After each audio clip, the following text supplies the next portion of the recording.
Buenas a todos, espero que todos sigáis bien y que estemos llevando también esta parte de la asignatura lo mejor posible. Bien, vamos a empezar la segunda parte de este tema, ¿vale? Con esto terminaríamos la parte de teoría y los ejercicios relacionados con esta parte teórica.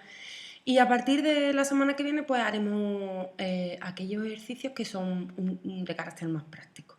Una de las cuestiones que vamos a ver la semana que viene, pues está relacionado con lo que vamos a explicar hoy, ¿vale?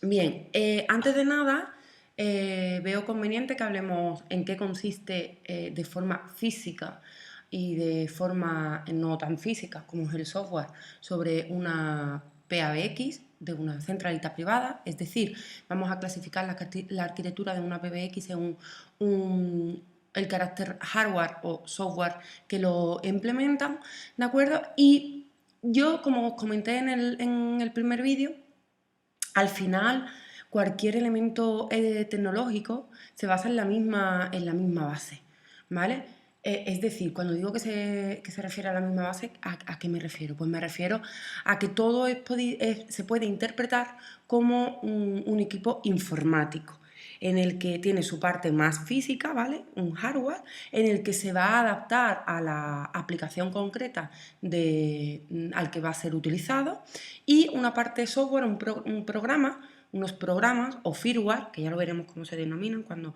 son programas específicos para funciones específicas se les denomina como firmware, en el que adapta las posibilidades de este hardware a la función al que se va a emplear este equipo, ¿vale?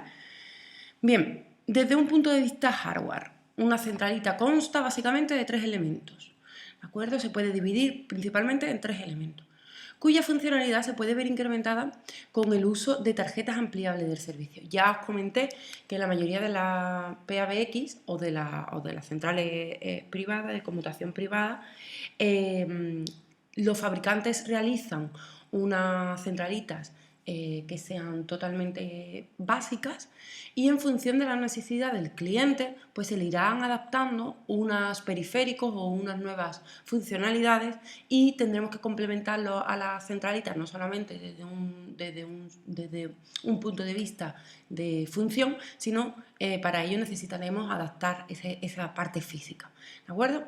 Entonces, un esquema general de la estructura hardware de centralita es el que se representa en la siguiente figura, en el que existe una unidad de procesamiento y control. Si nos vamos de nuevo a un equipo informática, unidad de procesamiento y control, que entenderíamos que es por ello. Pues un microprocesador, la memoria RAM, todo lo que complementa una placa base, ¿vale? De un ordenador. Una matriz de conmutación, esto quizás es lo que hace diferente lo que es un equipo informático de carácter general a uno específico, como es este caso, ¿vale? Que estamos hablando concretamente de la parte física de una centralita privada, es la matriz de conmutación, y ahora veremos qué es lo que hace, y una unidad de gestión de periféricos. En función de las funcionalidades de esta centralita, pues tendremos que adaptar una parte física. Bien, los 3 elementos son unidad de procesamiento y control. ¿Qué realizará esta unidad? Pues precisamente la de procesar y controlar todo el tráfico de información a través de señales. Recordemos que todos los equipos tecnológicos al final hablan, o sí, se hablan, su sistema de comunicación es el sistema digital, ¿vale? ¿Qué hablamos por sistemas digitales? Sistemas binarios, ceros y unos, que son interpretaciones de nivel alto y bajo de electrónica, ¿vale? De señal electrónica. Es decir, 0 o 5 voltios o 0 o 3 voltios, ¿vale? Generado por servicios que soporta la centralita, atendiendo las señalizaciones entrantes y salientes y especificando a la matriz de conmutación cómo debe salir las interconexiones para poner en comunicación a los usuarios. Es decir, la unidad de procesamiento y control va a ser la memoria, o sea, la cabeza pensante, ¿vale? Es el que va a realizar la gestión de todos los servicios que presta esta central. Existen soluciones comerciales en las que la capacidad de procesamiento se reparte entre un conjunto de procesadores distribuidos en distintos módulos, es decir, sistemas distribuidos. La tecnología actualmente de cualquier equipo informático es esta tipo de tecnología el que se emplea, sistemas distribuidos, ¿vale? Ahora hablamos muchas veces de que tienen no sé cuántos núcleos, ¿vale? De procesadores. 8 núcleos, ¿vale? Pues no son más que conjunto de procesadores distribuidos, ¿vale? Y en otras en las que existe un único procesador de mayor o menor potencia, según el caso, soluciones centralizadas. La unidad de procesamiento y control también incluirá una memoria donde se almacene la información necesaria para realizar las tareas que le son propias. Vamos a ver, cualquier equipo informático, y en este también necesitaremos un baúl donde guardar la información que vamos a ir gestionando, ¿vale? No solamente la que vamos a programar o lo que nos interese en un momento puntual guardar, sino la misma información, programa, firmware que va a gestionar deberá estar guardada en una memoria. La matriz de conmutación. Esta es quizás la parte más característica de un equipo informático adaptado o específico, en este caso, pues de una central privada. Se encarga de establecer el canal físico que pone en comunicación a los distintos usuarios. En los sistemas actuales esta matriz de conmutación se implementa de forma digital y siguiendo fundamentalmente dos técnicas. Recordamos en la unidad 8, cuando hablábamos de los inicios de las centrales de conmutación, ¿vale? Hablábamos de que, bueno, en los inicios, sí, en los inicios realmente no eran sistemas de conmutación como tal, sino que eran, ya lo comentamos, que eran las mismas operadoras las que hacían la conmutación, ¿vale? Bien, conmutación espacial. Cada elemento se conectará a un puerto específico y la matriz actuará habilitando la conexión física entre los distintos elementos, o una conmutación temporal,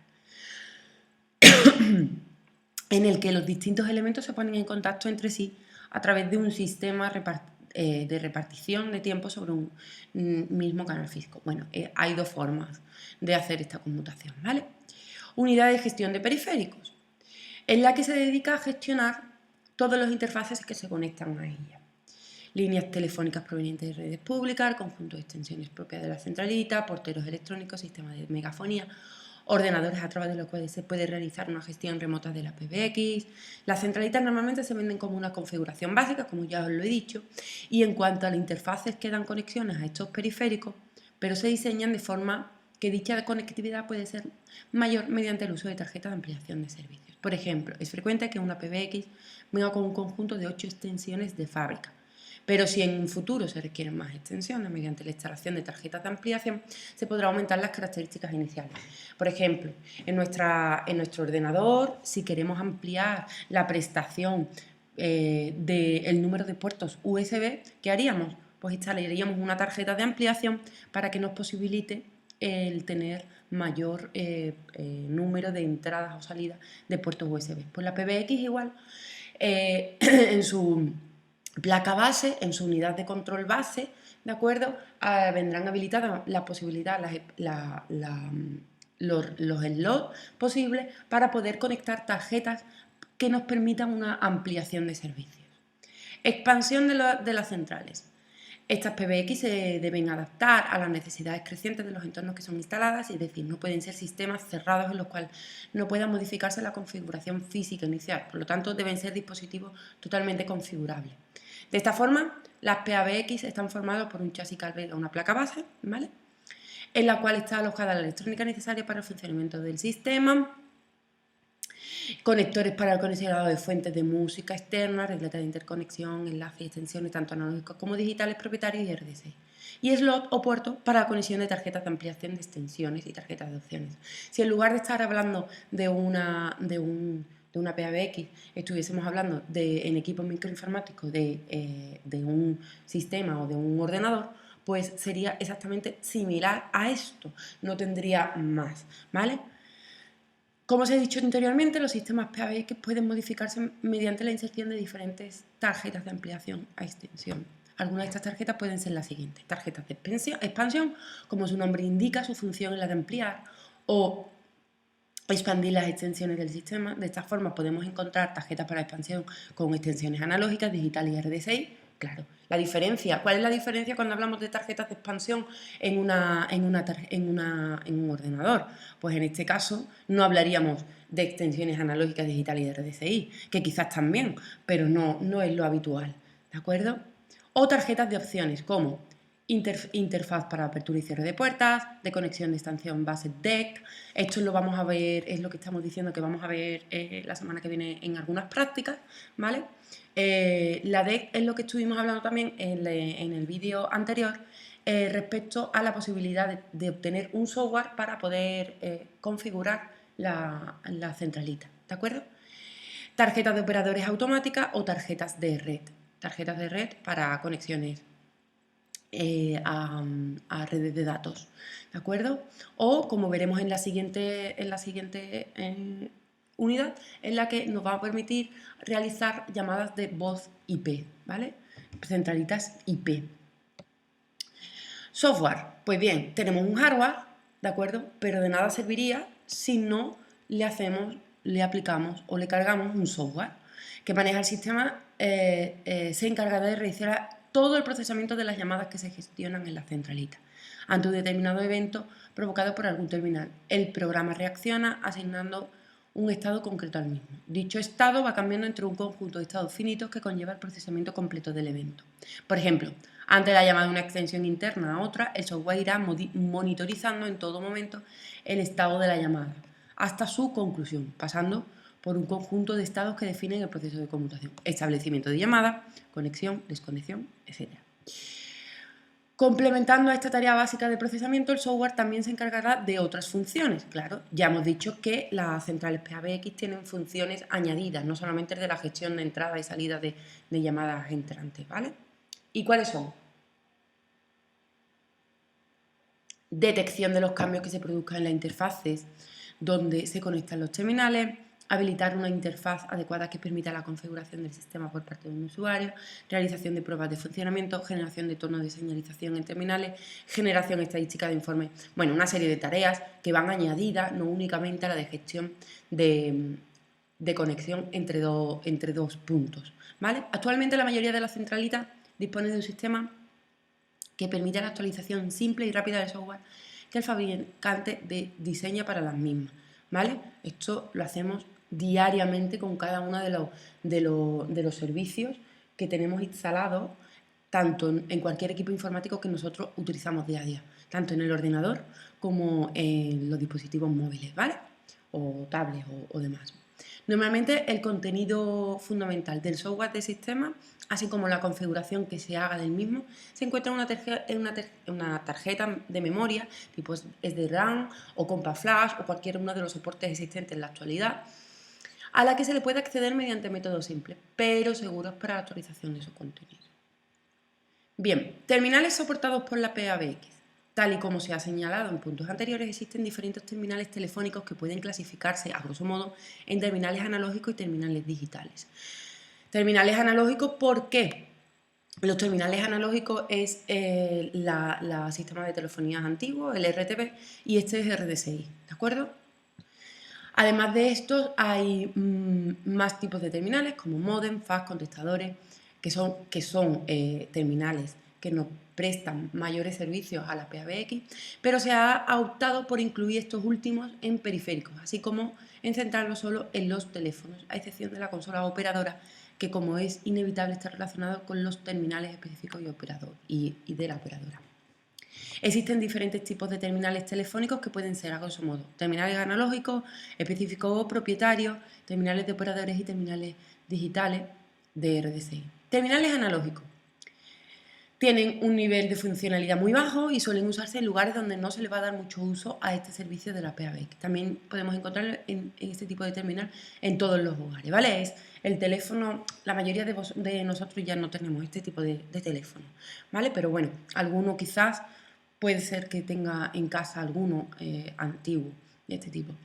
Los primeros terminales analógicos eran singulares, ya que cuando tenía que marcar un número se realizaba mediante un sistema rotativo, ¿vale? Era una rueda en el que para marcar un número había que darle la vuelta completa hasta completar el ciclo, el cual mediante la apertura y cierre de un interruptor enviaba una serie de pulsos a la central, la cual mediante el recuento de dichos pulsos determinaba el código numérico marcado.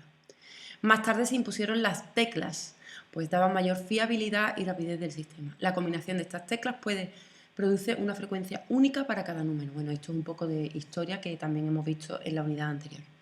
El mayor inconveniente de los terminales analógicos es que carecen de teclas programables, ¿vale? Por lo que iría un poco en contra de la propia funcionalidad del PABX, y la forma de poder usar dichos servicios es mediante comandos que se le asigna al fabricante. Estos comandos no son estándares y empiezan con asterisco seguido de dígitos y finalizan con almohadilla, como por ejemplo el código asterisco 00 almohadilla podría ser comando de acceso al sistema.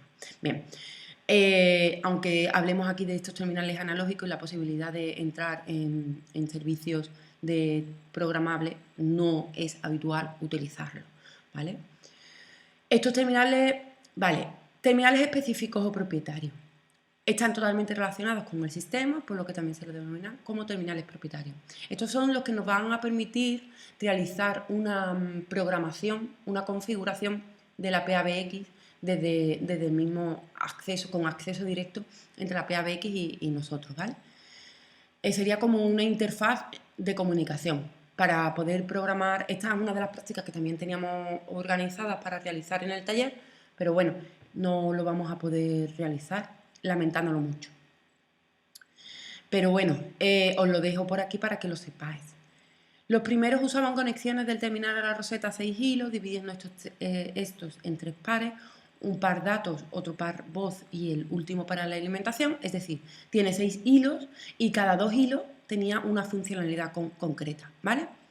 Pues uno para datos, otro para voz y el último para la alimentación propia del sistema, ¿vale? Recordamos, esto es como si fuese una autovía en la que tiene 6 carriles, ¿vale?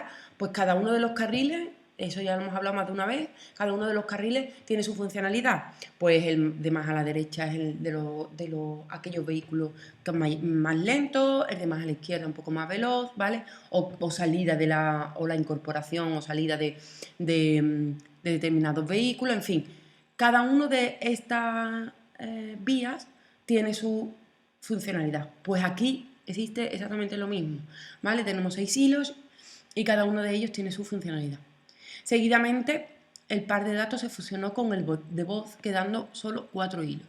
¿De acuerdo? ¿Por qué? Porque se adaptó, ya os lo dije, en lugar de solamente estas vías de comunicación son físicamente distintas, pues aprovechando la frecuencia que se trabaja o que nos proporciona un servicio, se adaptaban, se realizaban estas vías dentro de la misma línea, dejando las frecuencias más bajas para la voz y las más altas para los datos. 2 de alimentación y, es decir, se fusionó la parte de datos y voz, 4 hilos, 2 de alimentación y los otros ya mencionados. Algunos fabricantes han optado por simplificar al máximo la conexión en un solo par. Este sistema actualmente es el más utilizado, ¿de acuerdo? Si tuviésemos opciones de estar en el taller, veríamos o enseñaría un teléfono de propietario específico para las centralitas Carel que tenemos allí en el centro, ¿vale? El uso de teléfonos específicos en una PABX posibilita sacar el máximo rendimiento a la centralita, ya que dispone de teclas que facilitan la utilización de los servicios que ofrece la centralita. Algunas de estas teclas pueden ser teclas función, teclas programables y teclas de línea, ¿de acuerdo? Tecla de extensión. Los teléfonos específicos no se pueden usar fuera de la PABX ni ser conectados a la RTV a la RDCI. Es decir, estos teléfonos propietarios o específicos no nos va a posibilitar o no nos va a dar opción a conectarlo, a cogerlo y conectarlo a la roseta específica concreta que podamos tener en casa. Únicamente funciona si están conectados a la PABX. Pero es que además, para la hora de programar estas centralitas, ¿vale? Las que solamente nos permiten esta forma de configurarla o programarla a través únicamente de estos teléfonos específicos, no pueden ser configurados con cualquier otro tipo de terminal. Necesitamos estos teléfonos específicos, ¿De acuerdo? No se puede usar fuera de la PABX ni ser conectado a la RTV ni a la RDSI, puesto que no funcionarían debido a que sus características técnicas son propietarias del fabricante y no se adecuan a la red pública. En el centro, en el instituto, ¿vale? Esta PABX con la que íbamos a hacer prácticas a través de teléfono específico es la misma que está conectada, o sea, en el centro, en el instituto, hay una PABX en el taller para poder hacer prácticas, pero además a nivel funcional el instituto tiene otra PABX, ¿vale? Que es la misma que tenemos nosotros en el taller. Bueno, el mismo modelo, no se utiliza una única para estos dos usos, ¿vale? Las prácticas y la funcionalidad.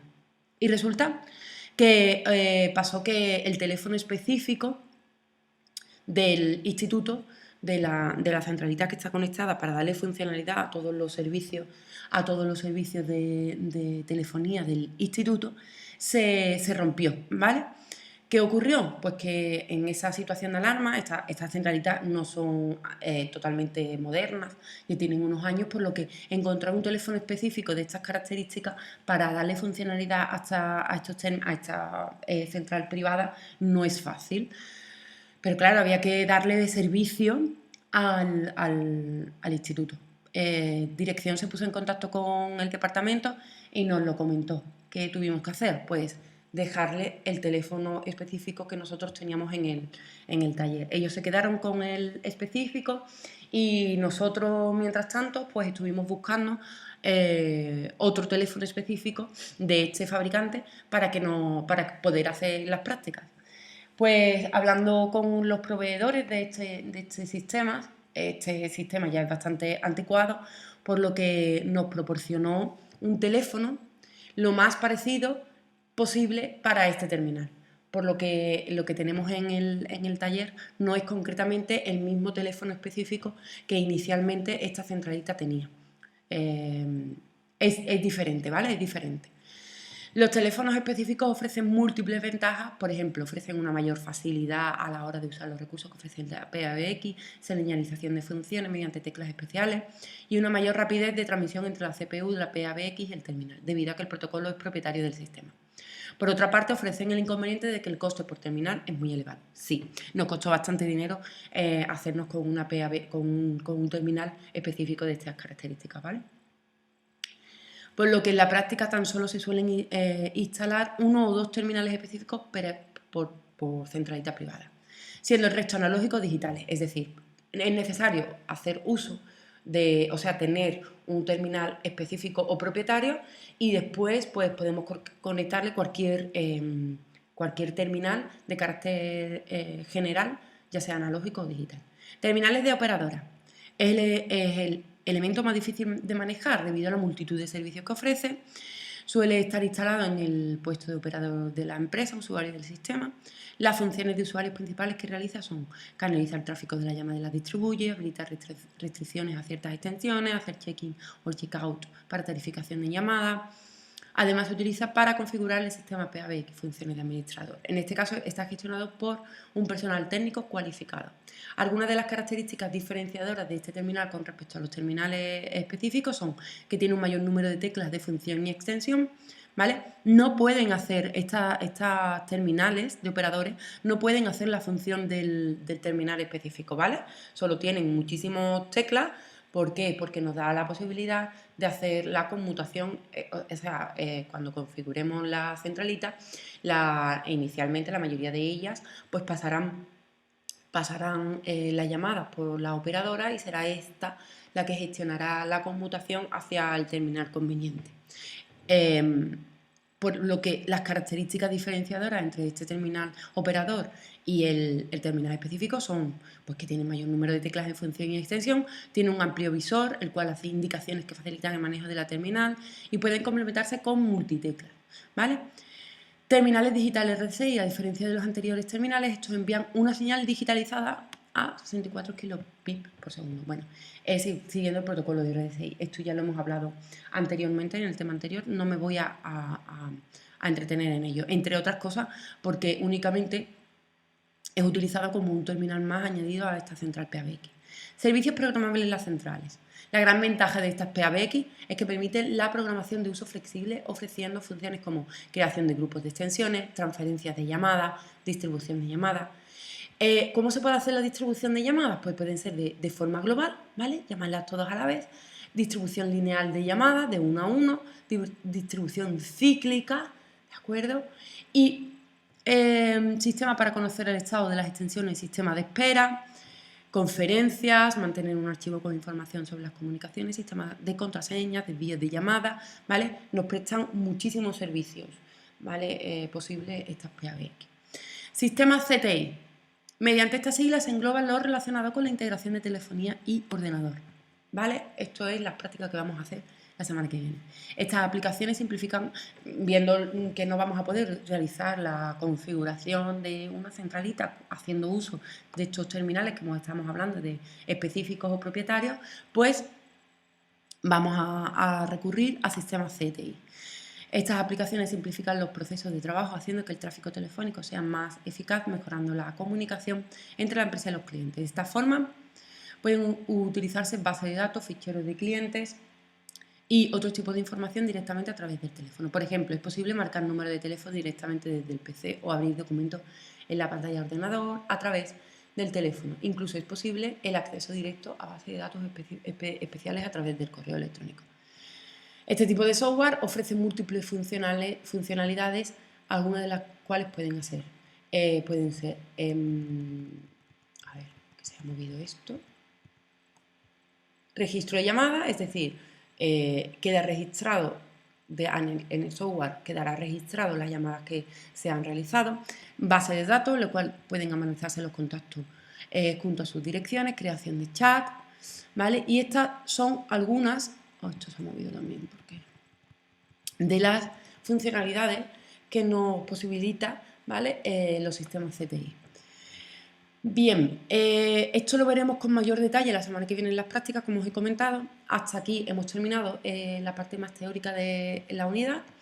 Podemos realizar los ejercicios 2 y 3, ¿vale? Si existe alguna duda, por favor, poneros en contacto conmigo a través de la propia Moodle o en el correo electrónico que tenéis mío, ¿vale? Bueno, chicos, hasta aquí dejo este vídeo. Seguimos en contacto. Saludos.